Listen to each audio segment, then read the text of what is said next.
Aleluya. A nuestro Rey, su alabanza proclamar. A nuestro Rey, para siempre adorar. A nuestro Rey, su nombre levantar. A nuestro Rey, gloria en las alturas. Oh, a nuestro Rey, su alabanza proclamar. Tuya es la gloria.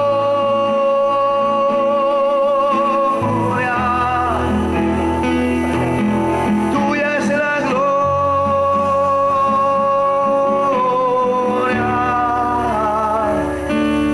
Tuyo es el poder. Tuya es la autoridad. Tuya es la alabanza por la eternidad. Aleluya, den un aplauso por la eternidad. Oh, la eternidad. Aleluya.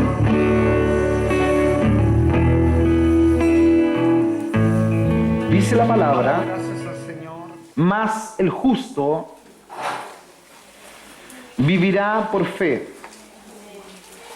Y si retrocede mi alma, no se complace en él. Pero nosotros no somos de los que retroceden.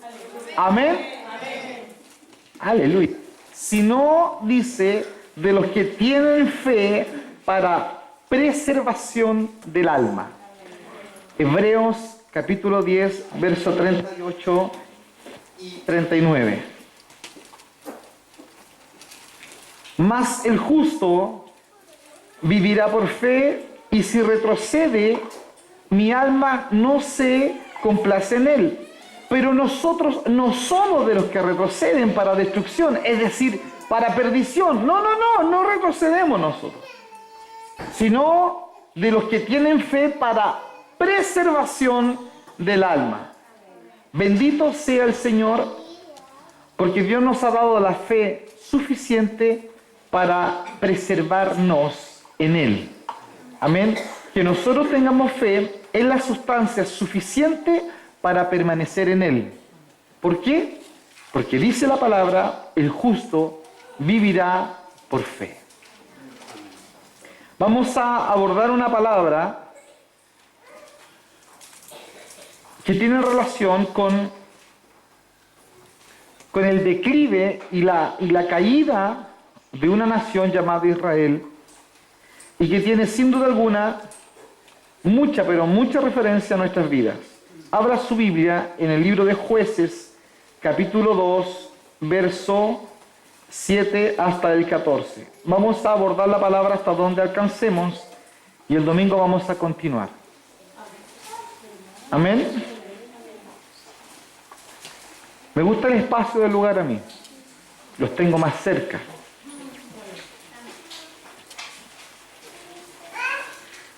¿Lo encontró usted?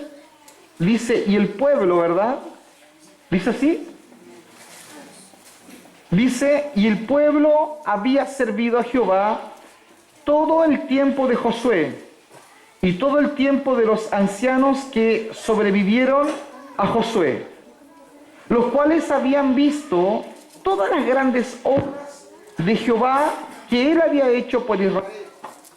Pero murió Josué, hijo de Nun, y se levantó después de ellos otra generación que no conocía a Jehová ni la obra que él había hecho por Israel.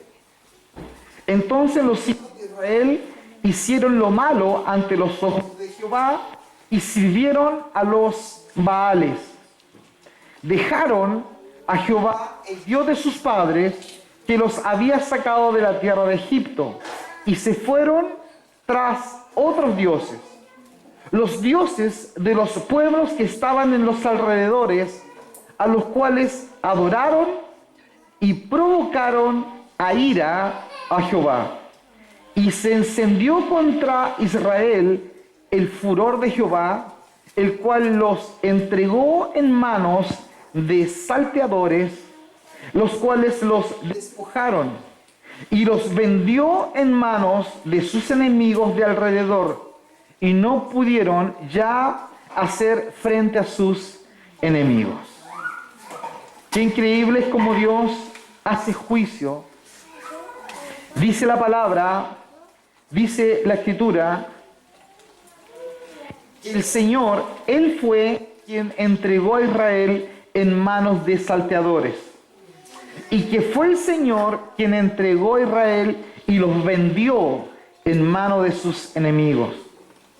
De cómo Dios se hace, escucha bien, instrumento de los impíos para traer juicio a nosotros. Es increíble cómo Dios se mueve y cómo Dios obra, porque muchas veces nosotros la injusticia, la enfermedad, la traición de aquel que no conoce a Dios, la tomamos muchas veces como parte de obra de Satanás. Y no necesariamente es así. Hay veces y hay ocasiones en que ellos son instrumentos para traer corrección a nuestras vidas. Amén. Lo que yo les leí está en Jueces, capítulo 2, versos 7 al 14, y les decía que es la triste historia del declive y de la caída de Israel. Amén. Y es triste, amén, porque sigue inmediatamente a las maravillas y a los triunfos del libro de Josué. Amén. O sea, es en el momento en que menos debía haber ocurrido, y ocurrió. Incluso es más triste que los relatos de los fracasos del libro de Números. ¿Por qué? Porque la incredulidad de Israel en el desierto no fue tan penosa, ni tan larga, ni tan amarga en sus efectos, pues entonces Israel en ese tiempo aún, ellos no habían entrado en la tierra de promisión. Por lo tanto, aún estaban en el desierto. Aún no entraban a Canaán. La segunda decepción, la que ya hacen ellos en Canaán, les trajo a ellos consecuencias gravísimas. 400 años les trajo a ellos de pillaje, de vergüenza, de miseria. Y fíjese cómo es esto. Cuando ellos tenían que haber vivido su momento de apogeo más maravilloso, es cuando precisamente ellos se van en pos de otros dioses. Y sabe usted que esto nos indica a nosotros que después de un avivamiento estamos a una línea de poder caer en idolatría, en apostasía. Cuando las personas son avivadas, son despertadas, son llamadas al ministerio y sienten que tienen muchas cosas, escuche bien, en su poder, en sus manos, y que son capaces de muchas cosas porque ven que Dios les usa, están a un paso de irse en apostasía. ¿Por qué razón? Porque el orgullo, la soberbia, toma posesión de estas personas, en este caso de Israel, y ellos no miran las consecuencias del orgullo que es capaz de alcanzar en ellos. Esta posición que Dios les da. Esto es lo que ocurre en el Hijo de Dios cuando éste retrocede después de su conversión, destrozando su consagración, y se ve sumido en años de aflicción y de pérdida, y lo único que vive el creyente es un retraso en el progreso de su alma. El creyente vive una pausa. Amén. Ahora, hay una forma peor de apostasía. Peor. Y es la que ocurre después de la experiencia del creyente que se ha consagrado, que ha recibido el bautismo del Espíritu Santo, y que esa es mucho más inexcusable y conduce a consecuencias mucho más terribles que las que vivió Israel. Es contra ella, esta apostasía, que se dirigen las amonestaciones de la epístola del libro de Hebreos.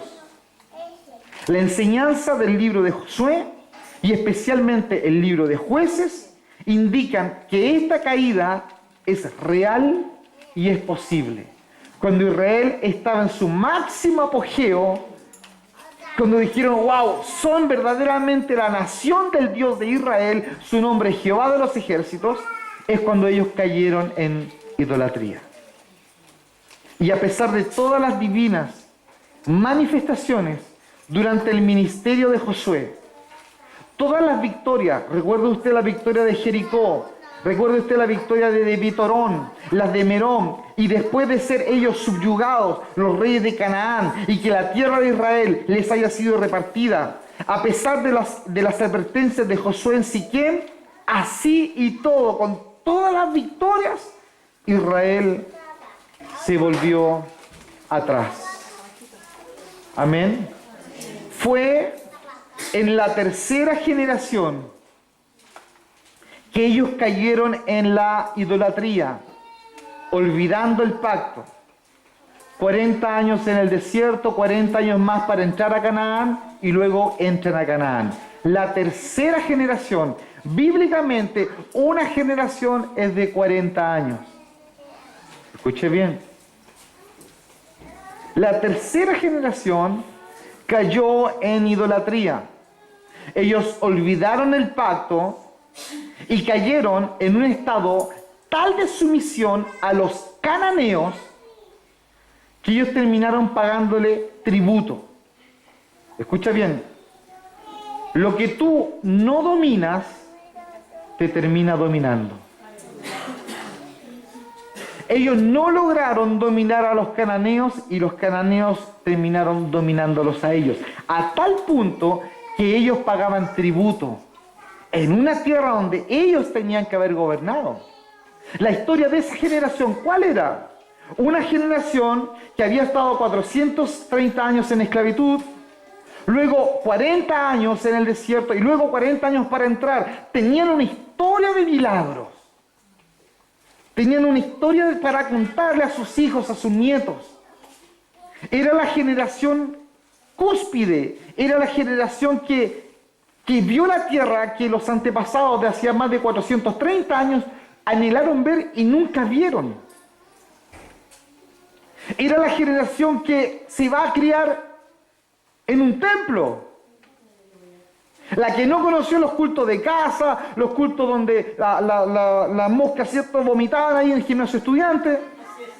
La generación que no conoció, ¿cierto?, cuando pasaba el frío en el gimnasio estudiante y quedábamos todos escarchados.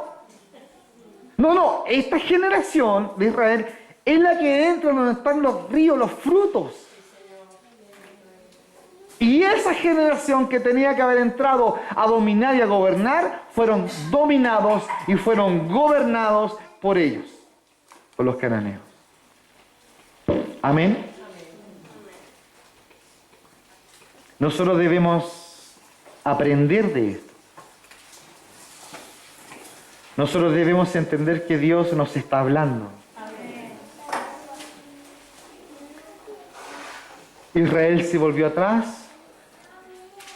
Esta tercera generación cayó en idolatría. Estos olvidaron el pacto. Y les decía yo a ustedes, fue tanta la sumisión que terminaron pagando tributos. Amén. Por eso, lo que tú no logras dominar, te va a dominar a ti. Si tú insistes en esos hábitos de pecado, tú te das cuenta que tú eres dominada, que tú eres dominado. Y la palabra y el Señor nos ha dejado su Espíritu y la Escritura para dominar, no para que nosotros seamos dominados. Nosotros, escucha bien, la iglesia ha sido llamada para dominar y no para ser dominados. Amén. Y no estoy hablando de dominionismo. Estoy hablando de la autoridad que Dios dejó en la iglesia. Tus pecados, debilidades, situaciones adversas, Dios te dejó la autoridad para que tú gobiernes esas situaciones y no para que el carácter iracundo, violento, te consuma, te gobierne. No para que la flojera, la modorra, te gobierne. te sientes con tanta energía para generar dinero, para trabajar, para jugar con tu hijo, pero no están esas energías para servir al Señor. Y no te das cuenta que eres dominado, dominada por las circunstancias, cuando tú eres quien te tienes que enseñorear de las circunstancias. Israel tenía todo para enseñorearse y fueron enseñoreados ellos. Por eso de pronto tú ves, te das cuenta que los temores te abordan y los recuerdos del pasado te abordan y situaciones te abordan cuando tú eres una hija de Dios, con toda la autoridad de Dios para gobernar situaciones en base a lo que la Escritura dice y enseña. Pero cuando nosotros no tomamos el lugar que Dios nos dejó, terminamos siendo dominados.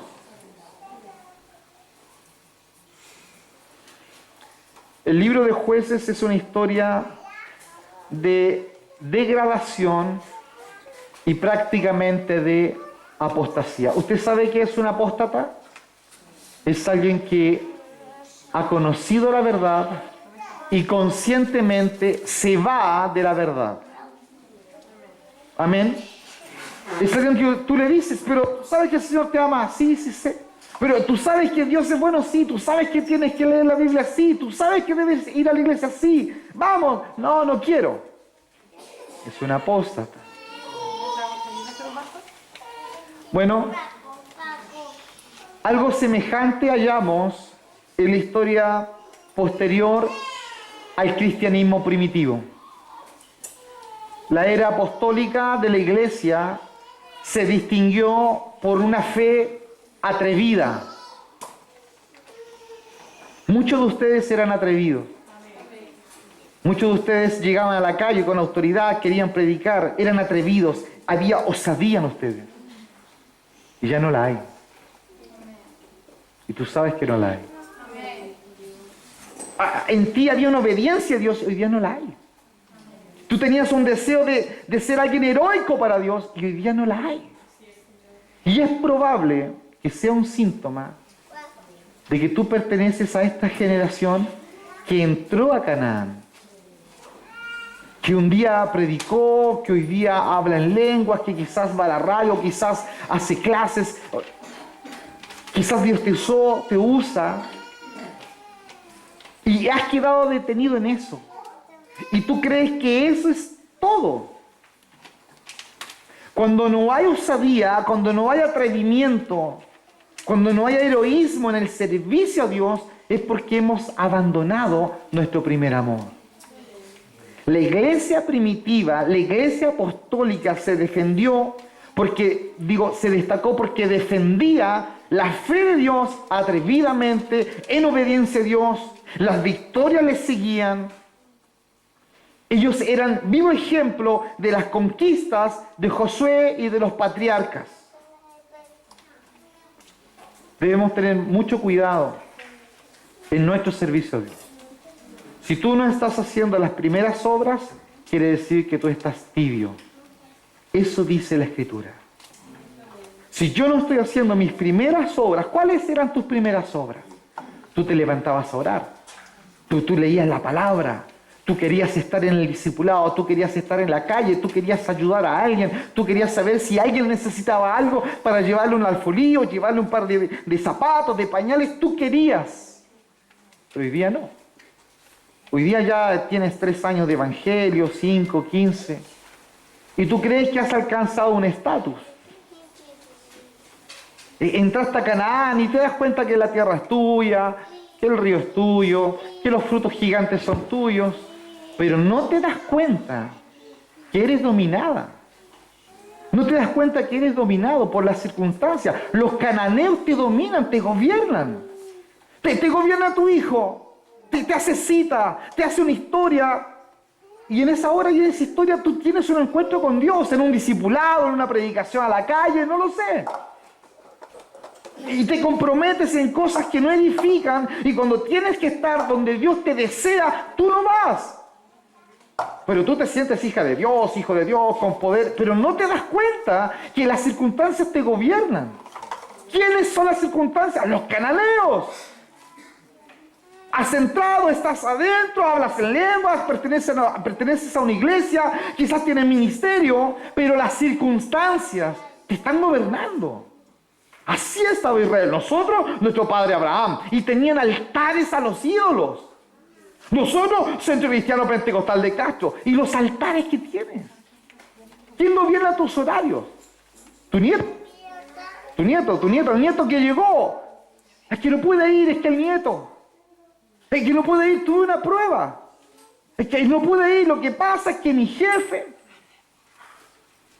decimos nosotros, hemos entrado a Canaán, tenemos los frutos, hemos conquistado y no nos damos cuenta que nos han conquistado. No hay un deseo de abandono, no hay un deseo de atrevimiento en contra del reino de las tinieblas. Ya no hay una revolución en tu interior de rebelarte a esta sociedad. No lo hay. No hay un deseo de salir a gritar en las calles a los cuatro vientos que el Dios vivo y verdadero gobierna tu corazón. Y que estas personas necesitan a este Dios vivo y verdadero que está quemando en tu corazón porque parece que no está quemando.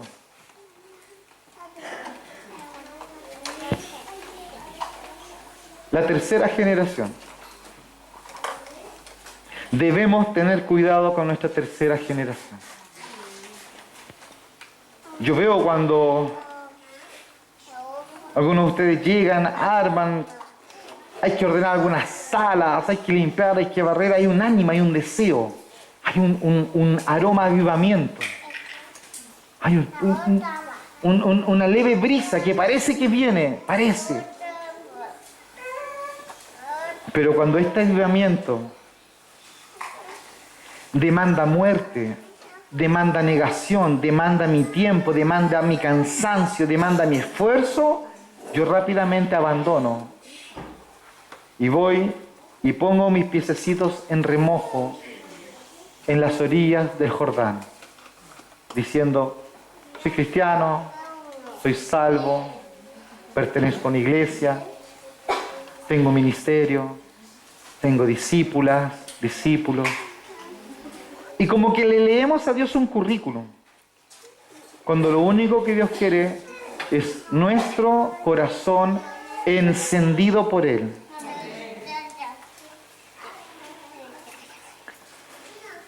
Cuando se llegó a la tercera generación,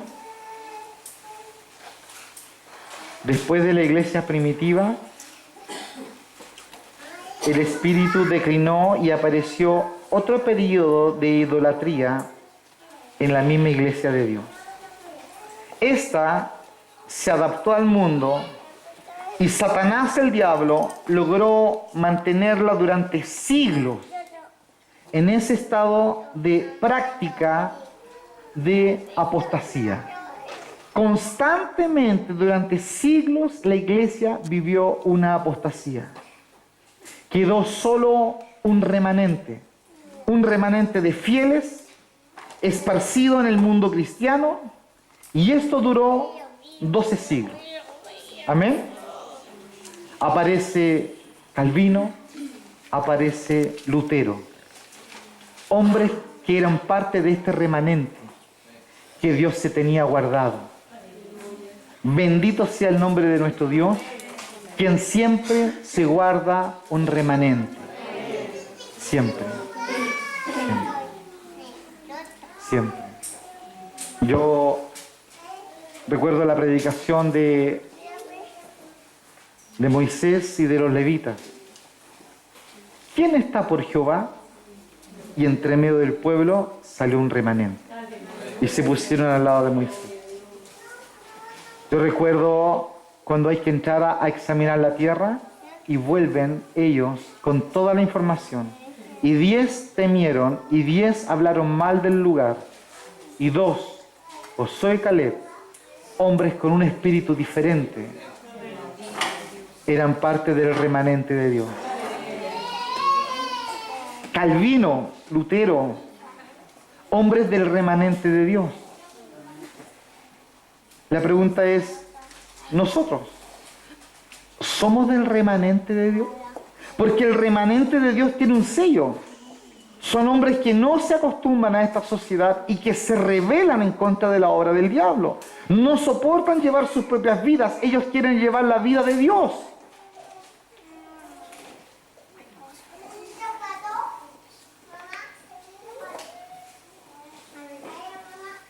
Debemos nosotros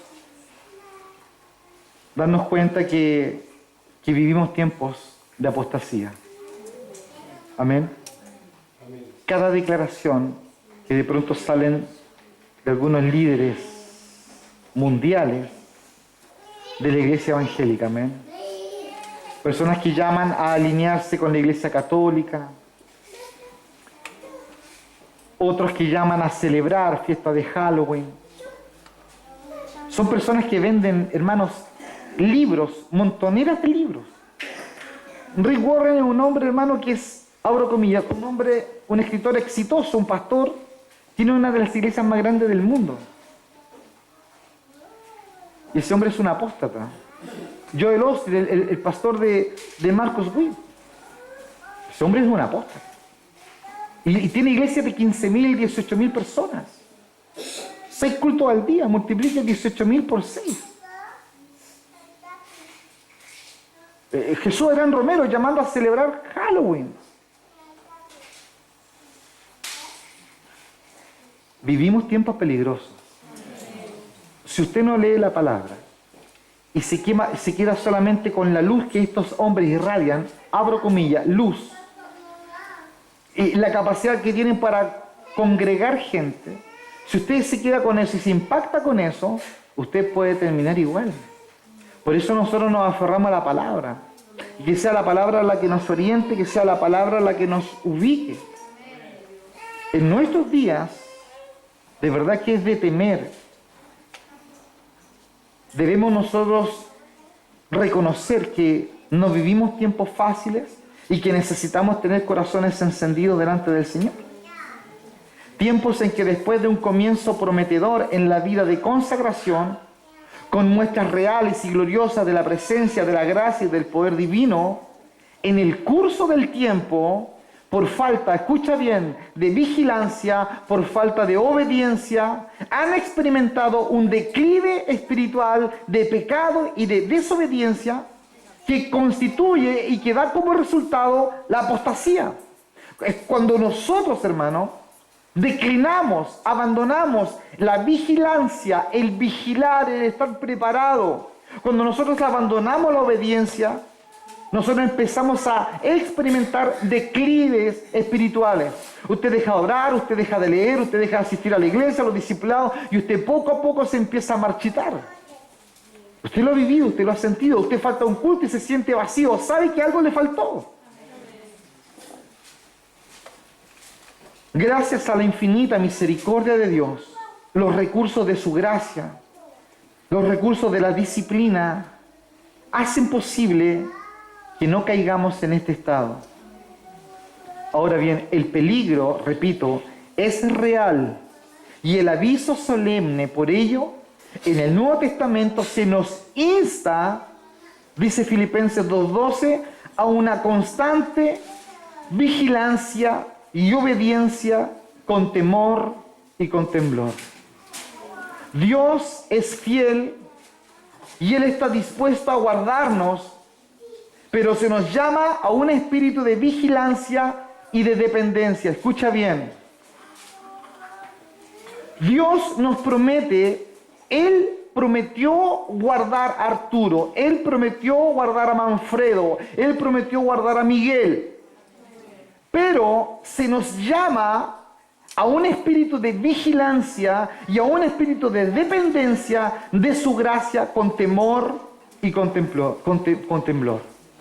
O sea, Dios nos garantiza, amén, salvación, pero nos demanda que estemos con Él. Por eso, yo soy salvo, siempre salvo, haga lo que haga. No es así. No es así. Lo vamos a ver. Vamos a mirar cómo Primera de Juan, capítulo 2, verso 27, y Primera de Juan, capítulo 2, verso 28, nos exhorta al respecto. cortamos.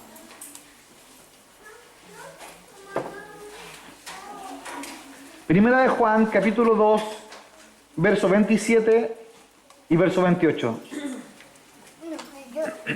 Dice la palabra, en Primera de Juan, capítulo 2, verso 27, la unción que recibisteis de Él permanece en vosotros. ¿Cuántos dicen amén?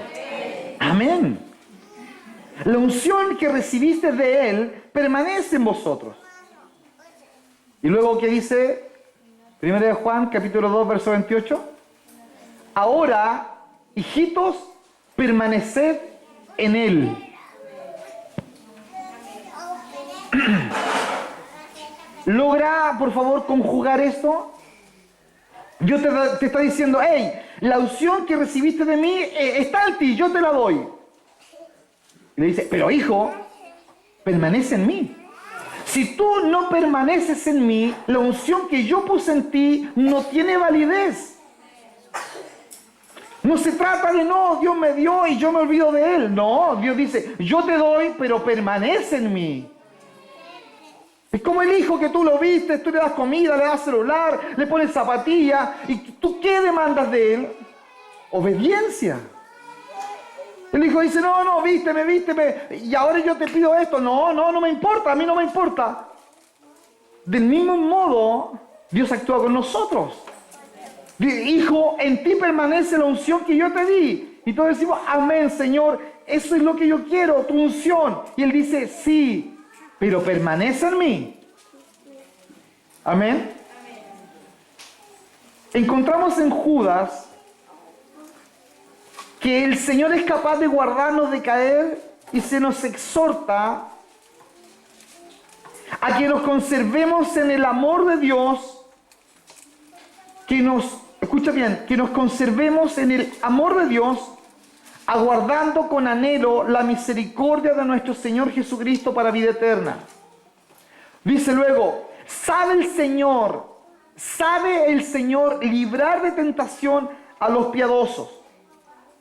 Pero también agrega Él, así que vosotros, oh amados, sabiéndolo de antemano, guardaos. O sea, Él dice que Él me guarda, pero también me dice, hey, guardaos. Guárdense ustedes, no sea que arrastrados por el error de los inicuos, caigáis de vuestra firmeza. Dios promete guardarme, pero me dice, hey, pero guárdate de los inicuos. Él prometió darme unción y me dice, hey, pero tú tienes que estar conmigo. Amén. ¿Usted sabe que las relaciones son de dos? Él a nosotros nos ha entregado por su divino poder, escucha, todas las cosas necesarias que pertenecen a la vida Zoe y a la piedad. Todo, absolutamente todo. Pero nos encarga diligencia, nos encarga pasión, nos encarga que nos despojemos.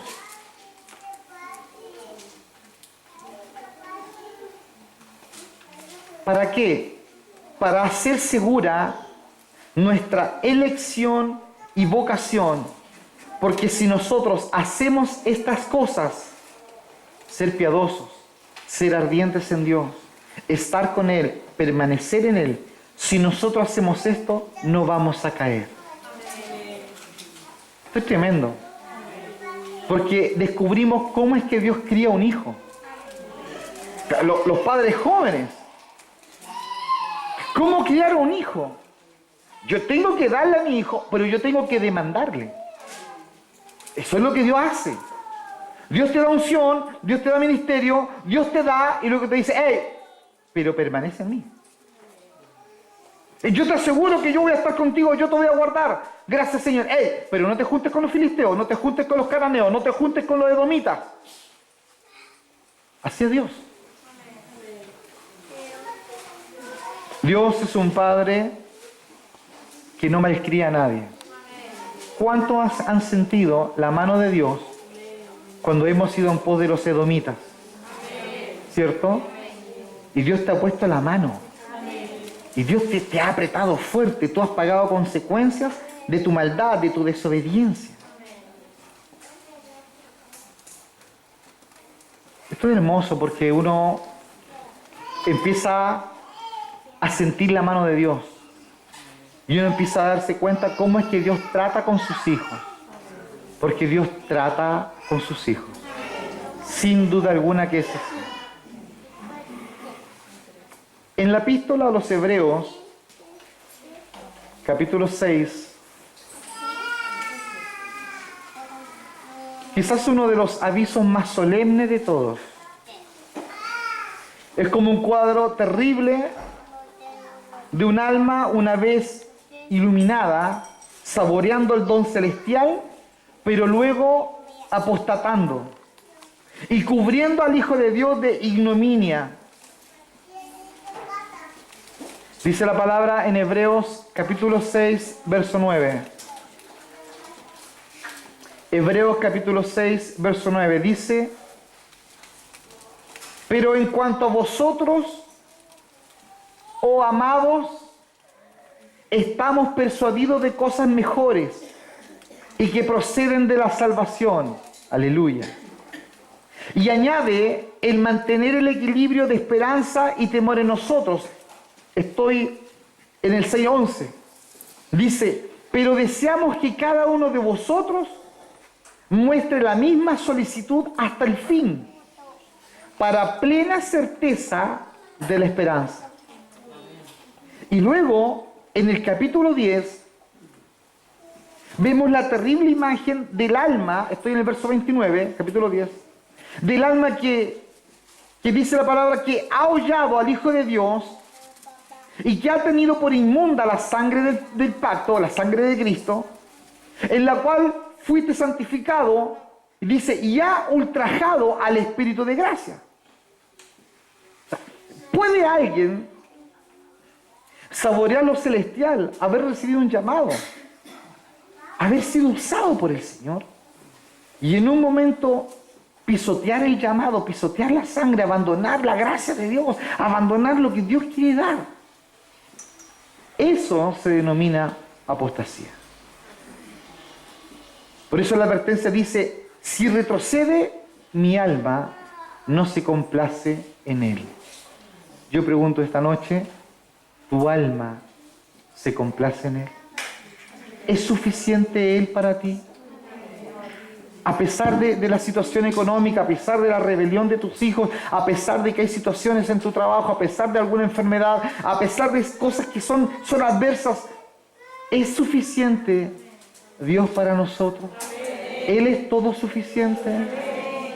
Llegaremos a los últimos días de nuestra existencia en esta tierra y diremos: Señor, tú fuiste suficiente para nosotros, porque los días del hombre van pasando y cada día es un afán.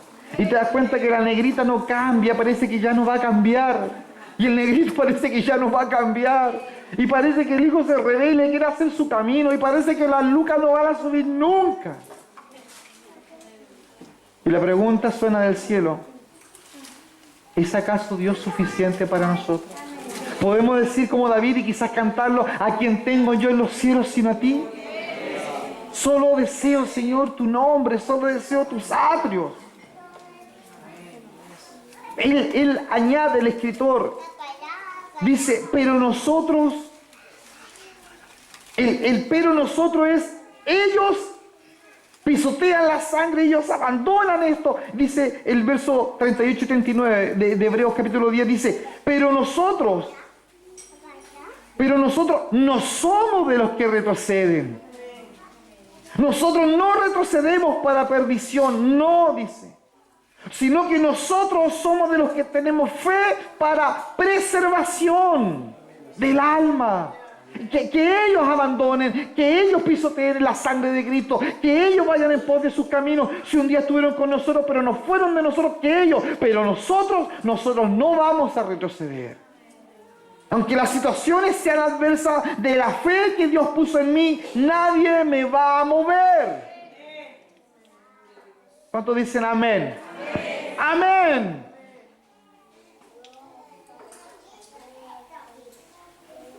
Una mayor advertencia y promesa también se halla en la epístola del apóstol Pablo. En esta epístola al libro de los hermanos de Éfeso, en el libro de Efesios, el Señor los eleva a lugares celestiales. Pero aún en el abismo, amén, aún el abismo aún está abierto y nos advierte, como en ninguna otra epístola, contra el peligro de la impiedad, de la inmundicia, de la infidelidad, de la falsedad, de la ira pecaminosa, de las rencillas, de la envidia, de la licencia y todas las astucias del demonio. A pesar de que la advertencia es, hey, estamos sentados en lugares celestiales y todos decimos amén, la advertencia es cuidado con la impiedad, con la inmundicia, con la infidelidad, con la falsedad, con la ira, con la rencilla, con la envidia y con todas las astucias que el diablo tiene para hacer tropiezo a la iglesia. A pesar de que la promesa es que tú estás sentado en lugares celestiales. ¿Cuántos creen que estamos sentados en lugares celestiales? Yo lo creo. Totalmente. Pero Dios me advierte, cuidado. Cuidado, Mitchell, cuidado. Cuidado con la rencilla, cuidado con la infidelidad, cuidado con la envidia, cuidado. Pero Señor, si estoy sentado en lugares celestiales, sí, correcto, pero tienes que estar pegado a mí. Yo te di unción, sí, pero quédate pegado a mí. Soy parte del árbol, sí, pero sin mí nada puedes hacer. Tú eres la rama, yo soy el tronco, yo soy la savia. ¿Cuántas veces vemos personas que olvidan esto? Y que una vez que sienten que Dios les ha dado un ministerio o unción o les usa, ellos de pronto toman su camino y creen y se sienten autosuficientes y abandonan el estado de una iglesia que les da, que les ministra, que les nutre. Y tú ves cómo con el tiempo ellos sufren desnutrimiento espiritual. El apóstol Pablo exclama en el lenguaje de la más sublime confianza. Él dice en 2 de Timoteo 1:12, él dice, yo sé a quién he creído. Y dice, y estoy persuadido, estoy convencido. Qué hermosa esa palabra. Estar persuadido por Dios. ¿Sabe quién era alguien que estaba persuadido por Dios? Jeremías. 23 años predicando, hermano. De pronto se montó un yugo, hermano. De pronto casi pilucho. ¿Sí? Para decir, así en cueros, así nos llevarán cautivos. ¿Y sabe cuántas personas convirtió? Ni uno. ¿Qué era Jeremías? Un hombre persuadido por Dios. Necesitamos personas que nos ministren, que estén persuadidas por Dios. Predicadores de calle persuadidos por Dios. Es que nadie escucha, nadie toma en cuenta. No importa, tú estás persuadido por Dios.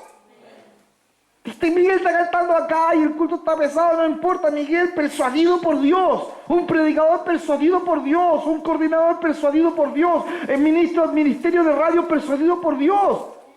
Maestros que hagan clases persuadidos por Dios. No son las señales las que nos motivan. Es Él. Él nos ha persuadido, dice la palabra. Yo sé a quién he creído. ¿Cuántos dicen amén? Dice, y estoy persuadido de que Él es poderoso para guardar mi depósito para aquel día. Amén. Estoy persuadido de esto, estoy convencido. Él es poderoso para guardar mi depósito. Así dice 2 de Timoteo capítulo 1 verso 12. Pero avance 4 capítulos más. 2 de Timoteo. Pero ahora es capítulo 4 y verso 5. Él, el que escribe, el apóstol, le encarga a Timoteo en la misma epístola y le dice, pero tú, sé sobrio en todo, soporta las aflicciones, haz obra de evangelista, cumple tu ministerio. Amén. ¿Por qué le dice eso si él ya estaba persuadido? Porque Dios persuade y a la vez empuja para que cumplamos nuestro ministerio. Yo puse unción en ti, sí, pero no te vayas de mí. Amén. Yo te he guardado, sí, pero no te juntes con estos y con estos. Amén. Yo te he dado a ti la fe suficiente, Timoteo, para que tú confieses que el depósito tuyo yo lo guardo para aquel día. Gracias, Señor. Sí, pero tú, sé sobrio, cuidado. Sobrio. Tú, Timoteo, en todas las cosas, soporta las aflicciones. ¿Qué más, Señor? Haz obra evangelista. ¿Y qué más? Cumple tu ministerio. Pareciera que él no estuviera seguro de algo que Dios le prometió, pero sí está seguro. Dios nos empuja. ¿Cómo es que Dios obra? ¿Cómo estos dos efectos de la sana doctrina pareciera que fueran unos contra otros chocando? Por un lado me siento seguro, pero por el otro lado Dios me tiene que estar advirtiendo.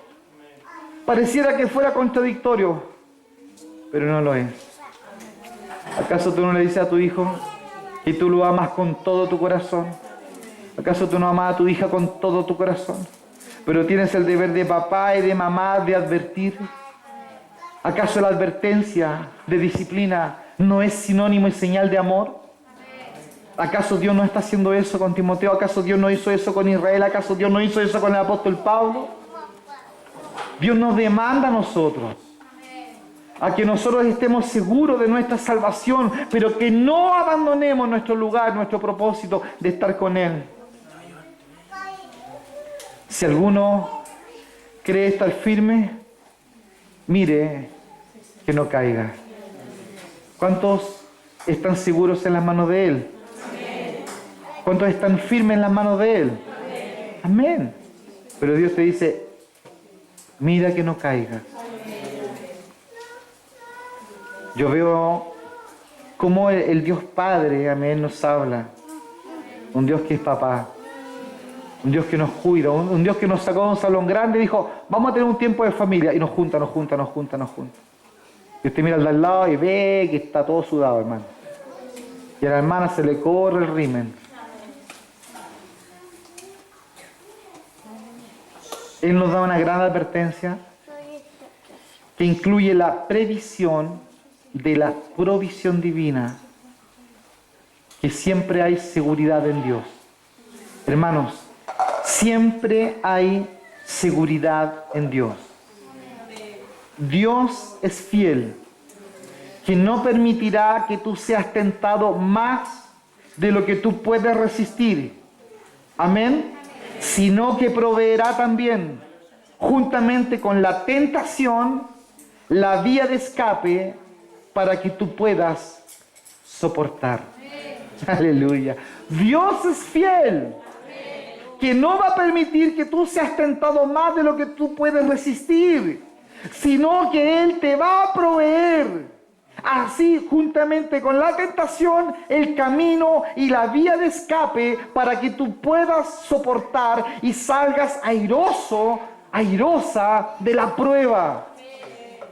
Dice la palabra que Dios no pone mayor carga de la que nosotros podamos resistir. Hermano, hermana, Dios no ha puesto en ti mayor carga de la que tú puedas resistir. Dios te ha dado la suficiente fe, el suficiente poder, resistencia en Él para resistir la aflicción.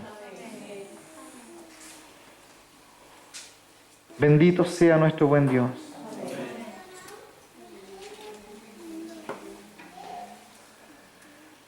En esto no hay desaliento y tampoco no hay presunción. El peligro es real, pero hay amplia seguridad.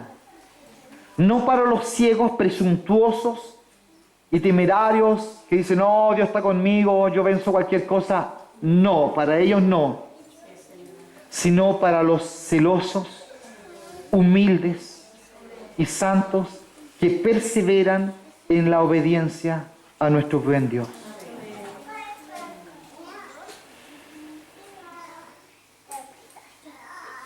Para terminar, pásenlo, macho. Este mismo espíritu de advertencia y aliento, amalgamados en la enseñanza de nuestro buen maestro, dice así. Ponga atención mientras los chicos pasan en silencio.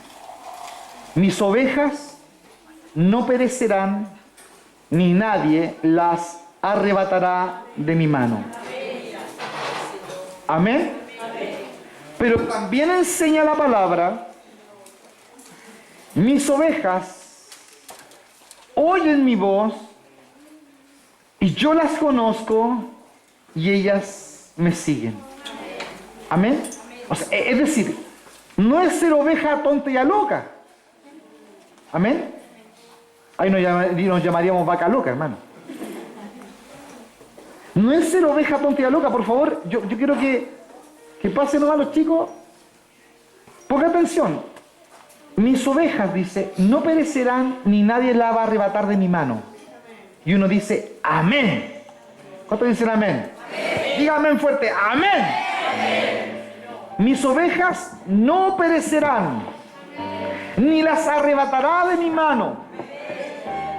Y luego dice, mis ovejas, las mismas que dijeron amén, mis ovejas son las que oyen mi voz.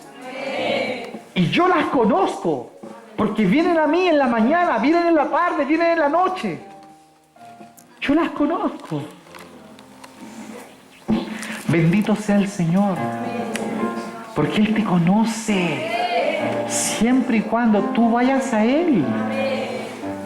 Me gusta cuando de pronto alguien me llama y dice, pastor, por si acaso voy a Puerto Montt. Ya, negro, no hay problema. Es linda la relación de pastor-oveja. No hay nada más lindo. El Señor dice así, mis ovejas, dice, no van a perecer, nadie la va a arrebatar de mi mano, porque mis ovejas escuchan mi voz, porque mis ovejas yo las conozco, porque mis ovejas, dice el Señor, ellas me siguen. Luego Él exclama y dice, no me habéis elegido vosotros a mí. No, dice, yo te escogí a ti. Y os he ordenado que vayáis y llevéis fruto y que vuestro fruto permanezca. Ayer veíamos con los varones el martes sobre el fruto. Y algunos dan a 30, 60 y a 100. Y es así. Algunos dan a 30, 60 y a 100. Los que dan a 100 son el pequeño remanente. Eso. Los que dan a 100. Los que dan a 100 son los que dejan todo. Los que dan a 100 es como dice el sermón en un comienzo. Son los que entraron a Canaán, pero que no se conformaron con Canaán. Son los que no se unieron con las cananeas. Son los que no fueron a los lugares altos de idolatría. Fueron los menos. Fueron los menos. Fueron los menos los que a los pies del monte Sinaí no se fueron en pos de la fiesta al sonido de los tambores y se alegraron adorando un becerro de oro. Fueron los menos. Fueron solo los de las tribus de Leví.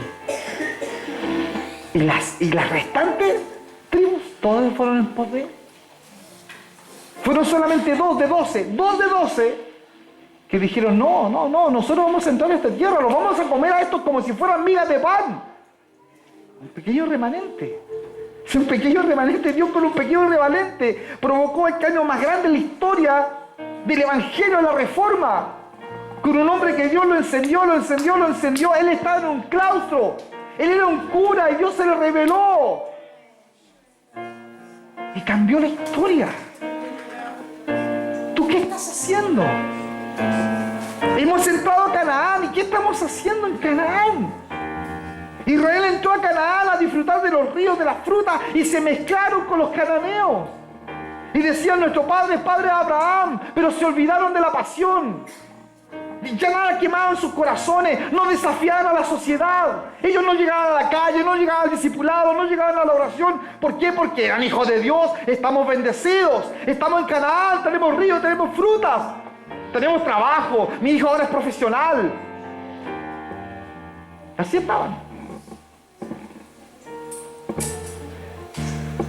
Muchos creyentes están así. Muchos creyentes han puesto sus ojos en sus hijos, han puesto sus ojos en su trabajo, han puesto sus ojos en la bendición. Israel puso los ojos en la bendición y no se dieron cuenta que los cananeos los tenían esclavos. Los cananeos gobernaban sobre ellos. Los cananeos les cobraban tributos. ¿Acaso no te está cobrando tributo a ti el diablo? Y ahí estás dándole tributo a tu hijo. No vas al discipulado porque el hijo. No voy al discipulado por el nieto. No puedo hacer esto porque tengo un partido de fútbol. No puedo hacer aquello. ¿Acaso no estás dándole tributo a lo que en un momento dado era una bendición? ¿Qué pasó?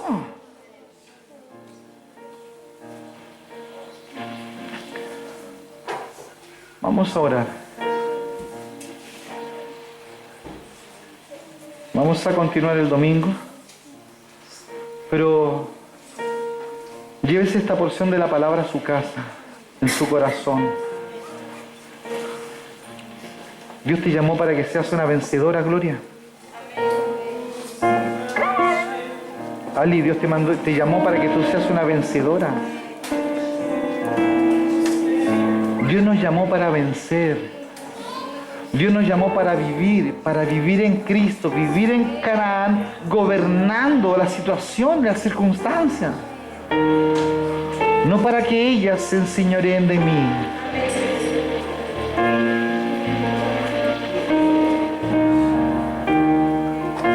Que esta noche salgamos de acá,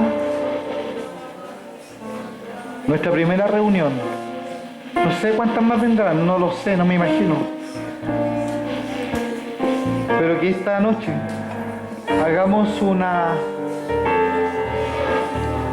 compromiso con Dios de volver a nuestras primeras obras.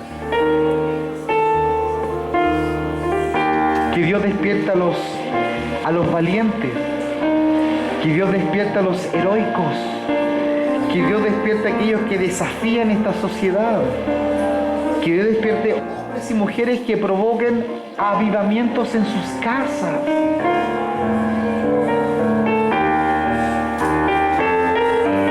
No somos de los que retrocedemos. No, nosotros somos de los que avanzamos y guardamos nuestra alma.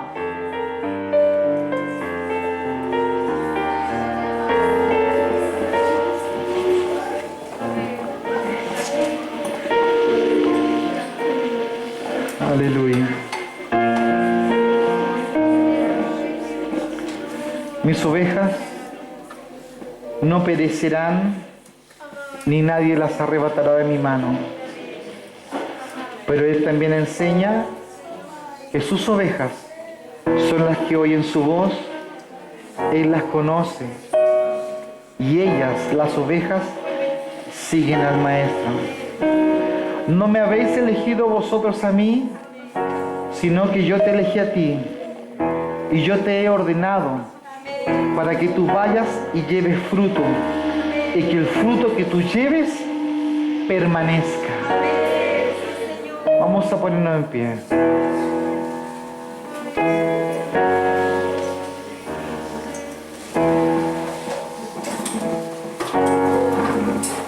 No nos queda mucho rato. Amén.